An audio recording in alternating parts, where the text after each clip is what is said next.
നിങ്ങൾ കണ്ടിട്ടില്ലേ ചില ആളുകളുണ്ട് നന്നായിട്ട് പാടുന്നവരൊക്കെ ആയിരിക്കും.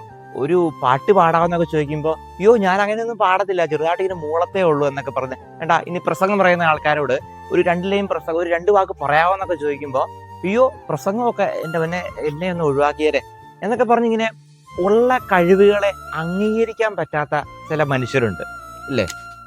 ഇന്നത്തെ സുവിശേഷത്തില് ടാലന്റുകളുടെ ഉപമയാണ്. 5 കിട്ടിയവനുണ്ട്, 10 കിട്ടിയവനുണ്ട്, 1 കിട്ടിയവനുണ്ട്. ഇവിടെ 1 കിട്ടിയ ആ മനുഷ്യനുണ്ടല്ലോ, അവൻ എന്നാ ചെയ്ത് ആ ഒരെണ്ണം കൊണ്ട് കുഴിച്ചിടുകയാണ്. എന്നിട്ട് അതേപോലെ തന്നെ കൊണ്ടേ കൊടുക്കുകയാണ്. 10 കിട്ടിയവനത് ഇരട്ടിയാക്കി, 5 കിട്ടിയവനത് ഇരട്ടിയാക്കി. നമുക്കുള്ള കഴിവിനെ ഒന്ന് അംഗീകരിക്കാനുള്ള, അത് ചെറുതായിക്കൊള്ളട്ടെ, ഇത് കുറച്ചേ ഉണ്ടായിരിക്കുള്ളൂ, ചെറുതായിട്ടൊക്കെ, പക്ഷെ ആ ഉള്ള കാര്യത്തിൽ ഒന്ന് അംഗീകരിക്കാനും അതോടൊപ്പം അതിനൊന്ന് വളർത്താനും നമ്മൾ പരിശ്രമിക്കുന്നുണ്ടോ എന്നുള്ളതാണ്. നല്ലൊരു പുഞ്ചിരി സമ്മാനിക്കാനായിട്ട് എനിക്ക് പറ്റുന്നുണ്ടോ? മറ്റൊരാളുടെ സങ്കടത്തില് ആളുടെ കൂടെ നിൽക്കാൻ പറ്റുന്നുണ്ടോ? മറ്റുള്ളവരെ പ്രോത്സാഹിപ്പിക്കാൻ എനിക്ക് പറ്റുന്നുണ്ടോ? ഇതൊക്കെ നിന്നിലുള്ള കഴിവുകളും കൃപകളുമാണ്. ഇതിനെയൊക്കെ ഒന്ന് കണ്ടെത്താനും വളർത്താനൊക്കെ ആയിട്ട് പറ്റുന്നുണ്ടോ?